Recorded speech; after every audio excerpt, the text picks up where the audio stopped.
Good afternoon my YouTube family. Republic day की हार्दिक शुभकामनाएं। आज मैं अपने देश के नवयुवकों को एक संदेश देना चाहती हूँ कि हमारा देश राम राज्य जैसा हो, सोने की चिड़िया कहलाने वाला, जगत गुरु कहलाने वाला ये देश आज किस कगार पर पहुंच गया है ये हम सभी जानते हैं। हमसे कोई भी बात छिपी हुई नहीं है कि पाश्चात्य सभ्यता का, संस्कृति का जो असर हमारे देश के नवयुवकों पर, उनके पहनावे पर, उनके खान पान पर, उनके रीति रिवाजों, प्रवृत्ति पर, उनके सेलिब्रेशंस पर किस प्रकार पड़ा है ये हम सब अच्छी तरह से जानते हैं।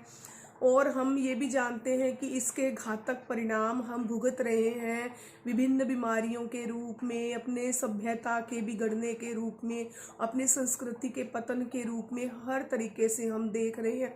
तो क्या ये हमारा सबका कर्तव्य नहीं है कि हम इस चीज़ को बदल पाएँ?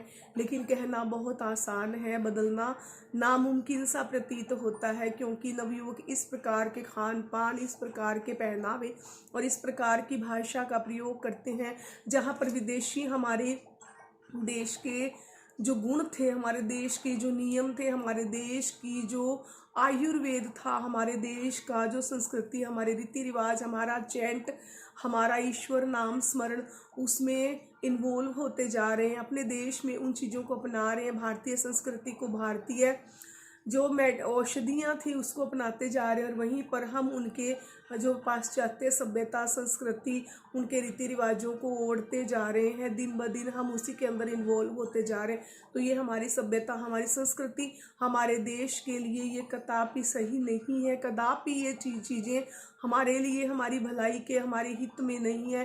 ये देश को इसके जो बुरे परिणाम है ना, वो आने वाले समय में भुगतने पड़ेंगे और भुगतने पड़ रहे हैं। किस प्रकार हमारी संस्कृति और सभ्यता को बचाया जाए ये हम सब जानते हैं। के बचने के ना हम सभी को प्रयास करने होंगे, क्योंकि इस तरह तो चलता रहा तो हमारा जो युवा वर्ग है, हमारी आने वाली जो जनरेशन है, हमारा आने वाला जो समय है, वो सब पतन के कगार पर पहुंच जाएगा और हम इसे चाह कर भी इसे बचा नहीं पाएंगे। हम जिन वीर बलिदानों की, जिन वीर शहीदों की हम चर्चा करते हैं, जिनके बलिदानों के लिए ही हम, जिनके बलिदानों के कारण ही हम आज अपने देश में हैं, अपने भगवान की पूजा कर रहे हैं, अपना संविधान रखते हैं, अपनी सरकार रखते हैं, प्रजातंत्र है, ये सारी चीज़ें हम उनकी वजह से कर रहे हैं। क्या उनके इस बलिदान और त्याग को हम यूं ही व्यर्थ जाने देंगे? ये बातें सिर्फ भाषण बनकर ही रह गई हैं। कोई भी कुछ भी करे, कितना भी स्टेज पर बोल दे, मंच पर जितना भी चाहे अच्छा बोले, बस 2 मिनट के लिए कोई सुनता है, अच्छा बोलता है और चला जाता है, लेकिन कोई भी उस चीज़ पर अमल करने का प्रयास नहीं करता। ये हम सबको मिलकर करना होगा। कहते हैं कौमी एकता का दिन है सुहाना, हम सबको मिल के बनाना। कौमी एकता का दिन है सुहाना, हम सबको मिल के बनाना। इस देश की, इस तिरंगे की जो हमारा सम्मान है, इनके लिए जो हमारी श्रद्धा है, हमारी आस्था है, हमारी मेहनत है, हमारे बलिदान है, हमारे त्याग किस प्रकार हमें नसीब हुआ था, किस प्रकार हमें ये मिला, किस प्रकार हमारे भाग्य में लिखा गया, ये हम सब जानते हैं। कोई भी इसे भूल नहीं सकता। इस लंबी कहानी को, देश की स्वतंत्रता से स्वतंत्रता तक का जो समय है वो हमने कैसे बिताया, कितने लोगों की जानें गई, कितने निर्दोष लोगों को नरसंहार से गुजरना पड़ा, देश को क्या क्या सहना पड़ा, किस प्रकार जाकर हमें ये आज़ादी, ये हमें स्वतंत्रता प्राप्त हुई, उसकी इज्जत रखने के लिए, उसका सम्मान करने के लिए, इसे बनाए रखने के लिए, हमारी सभ्यता और संस्कृति को अक्षुण्ण बनाए रखने के लिए हम सबको मिलकर प्रयास करने होंगे। खान पान की जो गलत हमारी आदतें हैं, विकृतियाँ जो आ गई हैं, विसंगतियाँ जो आ गई हैं स्वभाव में, सम्मान में और शिष्टाचार में, नॉर्मली एटिकेट्स नहीं है। आज कहीं भी चले जाओ आप देखो, सब स्वार्थी से हो गए हैं। कोई किसी के लिए संवेदना नहीं रखता, दिल में सम्मान नहीं रखता, बस अपना काम निकला और सब चलते बनते हैं। क्या इसी दिन का सपना देखा था हमारे पूर्वजों ने, हमारे बड़े बुजुर्गों ने, हमारे स्वतंत्रता सेनानियों ने, जिन्होंने अपनी जानें गंवा दी? वहाँ पर इंडिया गेट पर केवल लिख देने मात्र से कुछ नहीं होगा, अमर जोत जला देने से कुछ नहीं होगा। कोई मर जाता है, उन्हें जो सम्मान प्राप्त दिए जाते हैं, उनकी पत्नियों को, उनके घर वालों को, उनसे कुछ नहीं होगा। होगा तो सिर्फ देश के गुणों को, उसकी संस्कृति को, इसके शाश्वत मूल्यों को, हमारी सभ्यता को, हम किस प्रकार हमारे देश की हर धरोहर को जिंदा रखते हैं, उसे हिंदुस्तानी रखते हैं, किस प्रकार हम अपने भारत की आज़ादी का सम्मान करते हुए किस प्रकार आगे बढ़ते हो, किस प्रकार हमारे शाश्वत मूल्य हैं, जो हमारे सांस्कृतिक, राजनीतिक, जो आर्थिक मूल्य हैं, धार्मिक मूल्य हैं, हमारे जो पारिवारिक मूल्य हैं, उनको बचाना है, उन्हें चुन कर लाना है, उन्हें ढूंढना है। हर किसी चीज़ में हमें वैल्यू ढूंढनी है, तभी हमारा देश इस प्रकार बनेगा जैसा हम चाहते थे, विकास की ओर अग्रसर होगा। बहुत विकास किया है हमारे देश ने, महाशक्ति है अपने आप में, हर चीज़ का सामना करने का उसके पास सैन्य बल है, सामर्थ्य है। लेकिन हमारे युवा वर्ग का जो सबसे बड़ा जो उनका पतन हो रहा है संस्कृति में, उनके गुणों में, उनके खान पान में। आज जो भारत ट्राई कलर को, तिरंगा झंडा क्यों? क्योंकि सेफ्रॉन कलर है ना, हमारे ऋषि मुनियों, भक्ति आध्यात्मिकता की याद दिलाता है। सफ़ेद कलर जो पवित्रता की याद दिलाता है, और हरा रंग हमारे देश के उज्जवल भविष्य की कामना करता है। वीरों को परम वीर चक्र जो है ना, वो आगे बढ़ने का संकेत देता है। लेकिन आज हमारे युवा वर्ग को देखो, काले कपड़े पहनना ही ज़्यादा पसंद करते हैं, नीले कपड़े, गहरे काले और नीले कपड़े ही ओढ़ना, क्योंकि पाश्चात्य सभ्यता का प्रभाव उन पर इस कदर छा गया है, चाहे माने चाहे ना माने। जो खुद ही जो युवावस्था तक आकर खुद लोग स्वयं अपना जो स्वभाव है पाश्चात्य सभ्यता से ओत प्रोत कर चुके हैं, उनको भी मेरी बातें बड़ी ही बेकार लगेंगी। लेकिन सोच कर देखिए, ये कलर शुभ हैं, ये जो रंग है ना, हमारी आध्यात्मिकता, हमारी पवित्रता, हमारी शांति का प्रतीक है, हमारी उन्नति और प्रगति का प्रतीक है। इसी प्रकार के लाल और पीले रंग जो हमारे भगवान विष्णु, और गुलाबी रंग हमारी लक्ष्मी माता जी को पसंद है। उनके वस्त्र उसी प्रकार होते हैं। जब भगवान को ही पीले और लाल वस्त्र पसंद है, तो हम काले वस्त्रों को क्यों इतना महत्व? पहनिए, मैं ये नहीं कहती कि आप उसे बिल्कुल ही त्याग दीजिए, लेकिन कम से कम उन रंगों का प्रयोग होना चाहिए। किसी समय में ना, आज़ादी के दिन पे काला वस्त्र पहनना ही देशद्रोह की निशानी माना जाता था। जब हम पढ़ते थे हमारे स्कूलों में ना, हमें काला कपड़ा पहनने की परमिशन नहीं मिलती थी उस दिन। लेकिन आज देखो आप, उस दिन लोग शराब पीकर गलियों में पड़े मिलते हैं, जश्न मनाते हैं। 15 अगस्त पर देखो पतंग उड़ाते हैं, अच्छी बात है, देश की आज़ादी का जश्न मनाया जाता है। लेकिन उस दिन शराब पीकर धुत पड़े रहना, सड़कों पर पड़े रहना, नशा करना, ताश खेलना, कहाँ की सभ्यता है? क्या देश हमारा ये सिखाता है हमें? क्या हमारे ऐसे ही मूल्य थे जो इतनी आसानी से खो गए, या फिर वो शाश्वत मूल्य हैं जो इस प्रकार की जो आदतें हैं उनसे नहीं खो पाएंगे, वापस फिर उभर कर आएंगे? हम सबके प्रयास से, हमारे सबके मेहनत से, हमारी सबके चाहने से वो दिन फिर लौट कर आएगा, जब इस प्रकार के खान पान पर नियंत्रण हो, सब स्वस्थ हो, सर्वे भवन्तु सुखी न, इस कामना के साथ जो देश सबका भला चाहता रहा, जगत गुरु बना रहा, सबको ज्ञान देता रहा, आज उसी का युवा वर्ग पतन के कगार पर है। सब मिलकर आओ मिलकर सब प्रयास करें, एक वादा करें, एक वचन दें अपने आप को, अपने आसपास वालों को, अपने बच्चों को, किस प्रकार इस पाश्चात्य जो सभ्यता है इसके प्रभाव से हमें बचाना है। ये बहुत गहन चिंता का विषय है, ये कोई छोटी मोटी बात नहीं है जिसे इस तरह ही टाल दिया जाए। ये एक तरह से ना, कहते हैं ना, एक इस प्रकार की बीमारी है, संक्रमण है ये, एक से दूसरा बच्चा सीखता है। घर में हम चाहे उन्हें कितना भी सात्विक रखें, कितनी भी अच्छी बातें सिखा दे, कितना भी कह दे कि पूजा पाठ करो, जल्दी उठो, सूर्य को जल दो, सूर्य को थोड़ी देर धूप में बैठो, उसे निहारो और आध्यात्मिकता से थोड़ा सा जुड़ो, अपना खान पान बदलो, अपनी दिनचर्या बदलो, जल्दी उठो, लेकिन कोई भी बच्चा ना, मैं जब जहाँ तक देख पा रही हूँ, बच्चे और आसपास के जो माहौल है ना, वहाँ से सीख लेते हैं, फिर उस चीज़ को वो छोड़ना नहीं चाहते और उनको उसी चीज़ में आनंद और मज़ा आने लगता है, और ये मज़ा ही उनके जीवन को लेकर डूबेगा। कल मैं लाइव आई थी और मुझसे एक छोटी सी बात प्रश्न के रूप में पूछी गई, जो वैसे तो बहुत ही तुच्छ है, कि एक लड़की है, एक मेरे लाइव में आते हैं, छोटे हैं लेकिन बहुत ही समझदार हैं। उन्होंने पूछा कि एक लड़की है मेरे साथ काम करती है और वो ये कहती है कि मैं सिगरेट पीती हूँ, तुम भी पिया करो, बड़ा मज़ा आता है।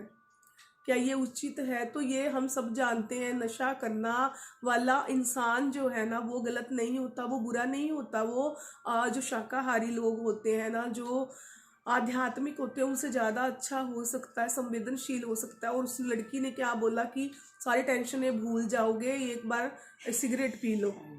तो कितना गलत पतन की ओर है हमारा युवा वर्ग। और यहाँ तक कि महिलाएं, जो युवा महिलाएं हैं, उनका जो शारीरिक संरचना है, ईश्वर ने उसे निर्माण करने वाली जननी के रूप में जना है, धरती पर भेजा है ताकि वो सृष्टि का संचालन कर सके। अगर वो ही इस तरह की गंदी हरकतें करेंगी, नशा करेंगी, तो क्या उनके अंदर जो निर्माण की प्रक्रिया है, जो मातृत्व है, जो प्रजनन शक्ति है, जो उसे कंसीव करने की जो शक्ति है, वो नहीं खो जाएगी?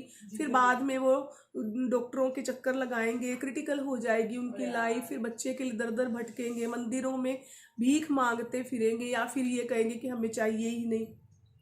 मतलब जो पैदा करते हैं उनको ये ताना मार कर चलते फिरते हैं कि तुम्हारे बैंक में धन ही नहीं है, तुम बच्चे पैदा करके क्या करोगे? या फिर उनके पास धन है तो उनके पास बच्चे नहीं है। तो इस प्रकार की जो हरकतें हैं ना वो ना हो। हमारे देश में एक दूसरे को बिगाड़ने की जो हरकतें चल रही हैं ना वो ना हो। इस प्रकार कोई मजा नहीं। और कोई इंसान ऐसा नहीं है जो आज चिंताओं से मुक्त है, टेंशन फ्री है। और इस टेंशन से मुक्ति पाने का ना अच्छा उपाय है, आप पूरा दिन मेहनत करो, सात्विक रहो, आप अपना पुरुषार्थ करते रहो, कर्म करते रहो। रात को आपको बिना किसी मेडिसिन के, बिना किसी नशे के आपको अच्छी नींद आएगी। ये चीज़ें ना सिर्फ सुनकर एक कान से दूसरे कान से निकाल देने की नहीं होती, इस पर अमल करना पड़ता है। हमें हर निर्दोष को, हर उस इनोसेंट इंसान को, बच्चे को, युवा वर्ग को, हमारा जो आने वाला जो देश की जो जनता है, आने वाले देश के जो नागरिक हैं, उन नागरिकों को इस प्रकार के नशे से हमें बचाना होगा। हमारी धरोहर को बचाना होगा, देश को बचाना होगा, संस्कृति को बचाना होगा। तभी हम अपने स्वतंत्रता का सही प्रकार से सम्मान कर पाएंगे। ये केवल भाषण नहीं है, ये चिंता का विषय है। मेरे दिल में ऐसी बातें आती हैं, मैं जो डिस्कस करना चाहती हूँ और वीडियो डालना चाहती हूँ बनाकर, लेकिन सुनने वाले ना सुनकर ही केवल उसे छोड़ दे, ऐसा नहीं होता। प्रयास कीजिए, अमल कीजिए इस बात पर, और बचाइए उन सबको जो तुम्हारे आसपास हैं, जिन्हें तुम जानते हो। इतना ईगो नहीं रखिए कि आप किसी को बोलकर ये ही नहीं कह सकते कि ये तुम्हारी भलाई में नहीं है। ये कोई स्वाभिमान नहीं है, ये ईगो है। हम एक दूसरे को नहीं कहते, आप उन्हें समझाइए जो भी तुम्हारे साथ जुड़े हुए हैं, जो ना समझ हैं, जो नशा करते हैं, जिन्हें नशा करने की गलत सलाह दी जाती है, उन्हें बचाइए। अपने देश के भविष्य को बचाइए, अपने देश को बचाइए। देखिए आप मोदी जी को देखो, सबसे बड़ा उदाहरण है। उन्होंने अपने जीवन में कितने सारे आनंद को छोड़ दिया। वो चाहते तो शादी करके वो चले जाते, लेकिन उन्हें देश को आगे बढ़ाने वाला गुरु समझकर किसी ने उन्हें बोल दिया था कि इस देश को तुम्हारी आवश्यकता है, तो उन्होंने अपना पूरा जीवन ही एक तरह से बलिदान किया इस देश के लिए। ऐसे ही नेताओं को सैल्यूट करना चाहिए, ऐसे ही नेताओं की हमें ज़रूरत है। हमारे देश के जो नवयुवक हैं, हमारे बच्चे हैं, हम उनसे ऐसे ही नेता बनने का जो आशा रखते हैं ना, कहते हैं ना, हम लाए हैं तूफान से कश्ती निकाल के, इस देश को रखना मेरे बच्चों संभाल के। हम लाए हैं तूफान से कश्ती निकाल के, इस देश को रखना मेरे बच्चों संभाल के। जब मोदी जी को आप इतना अच्छा नेता मानते हैं, तो क्या उनके गुणों को, उनकी भावनाओं को, देश के प्रति उनका जो समर्पण है, जो उनका आशीर्वाद है, देश के लिए जो उनकी मेहनत है, देश के लिए जो उनकी लगन है, जो विकास पथ पर उन्होंने इस देश को अग्रसर किया, क्या नहीं चाहेंगे कि उनके बाद में फिर ऐसे नेता बारंबार पैदा होते रहे, ताकि इस देश का नामो निशान ना इस दुनिया से कभी ना मिट पाए। यूनान, मिस्र, रोमा सब मिट गया जहाँ से है बात कुछ ऐसी, हस्ती मिटती नहीं हमारी। क्यों नहीं मिटती हमारी हस्ती? कहते हैं ना, चाहे रहा है दौरे दुश्मन दौरे जहां, हमारा जो देश है उसका तो हर जो मुल्क है ना हमारे देश का दुश्मन रहा है। ज़्यादातर हमारे देश पर हमले करने लोग आए, इसे लूटने आए, आक्रमण किए और इसका सोना चांदी, इसके मूल्य, इसकी जागीर, इसका जो जगत गुरु होने का अभिमान है वो सब लूट कर जाते बने। उस चीज को हमें फिर से जिंदा करना है, वापस लाना है। और ये भाषण नहीं है जिसे सुनकर इधर से इधर निकाल दिया जाए।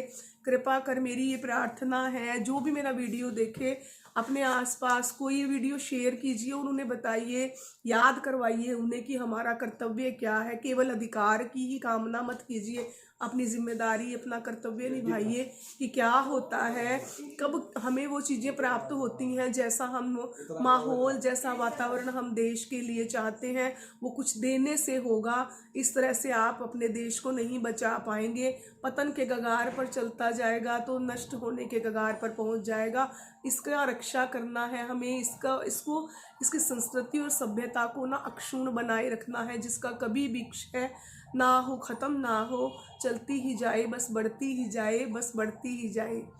कहते हैं ना, इसीलिए नवयुवकों से ये आशाएं लगाई गई थी, तभी तो किसी ने गाया है, आने वाले कल की तुम तस्वीर हो, याद करेगी दुनिया तुम पर, दुनिया की तकदीर हो, दुनिया की तकदीर हो, नाच करेगी दुनिया तुम पर, दुनिया की तकदीर हो, दुनिया की तकदीर हो, आने वाले कल की तुम तस्वीर हो, नाच करेगी दुनिया तुम पर, दुनिया की तकदीर हो, दुनिया की तकदीर हो।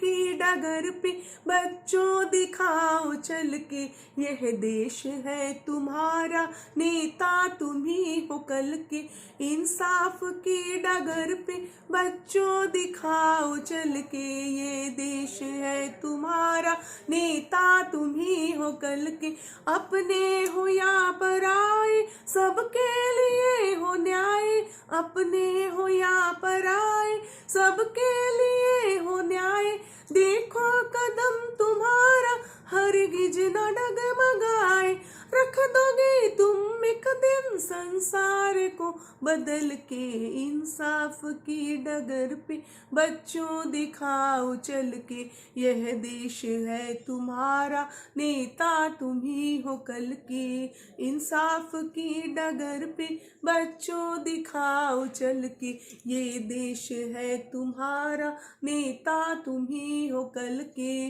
दुनिया के रंग सहना और मुख से कुछ न कहना, दुनिया के रंग सहना और मुख से कुछ न कहना, सच्चाइयों के बल पे आगे को बढ़ते रहना, रास्ते बड़े कठिन है चलना संभल संभल के, इंसाफ की डगर पे बच्चों दिखाओ चल के, यह देश है तुम्हारा, नेता तुम ही हो कल के, सच्चाइयों के सर पे इज्जत का ताज रखना, सच्चाइयों के सर पे इज्जत का ताज रखना, तन मन की भेंट दे के भारत की लाज रखना, रख दोगे तुम एक दिन संसार को बदल के, इंसाफ की डगर पे बच्चों दिखाओ चल के, यह देश है तुम्हारा, नेता तुम ही हो कल के, इंसाफ की डगर पे। इस गाने को ना ध्यान से सुना हो तो आपको पता चला होगा कि क्या आशाएं की गई थी हमारे युवा वर्ग से, आने वाले बच्चों से, आने वाले देश के नागरिकों से। इसीलिए जितना हो सके अपनी पाश्चात्य जो सभ्यता का जो आनंद है उस पर नियंत्रण कीजिए, अंकुश लगाइए, उससे कंट्रोल में रखिए। उसके ऊपर आगे बढ़ने से ना हमारे देश का कभी भला नहीं हो सका, ना हो सकता है। अपने आप को आध्यात्मिक कीजिए और इस देश की संस्कृति और सभ्यता से स्वयं को ओतप्रोत कीजिए, तभी आप सफल नागरिक बन पाएंगे, तभी अपने देश पर अभिमान कर पाएंगे, स्वाभिमान से जी पाएंगे। जय हिंद।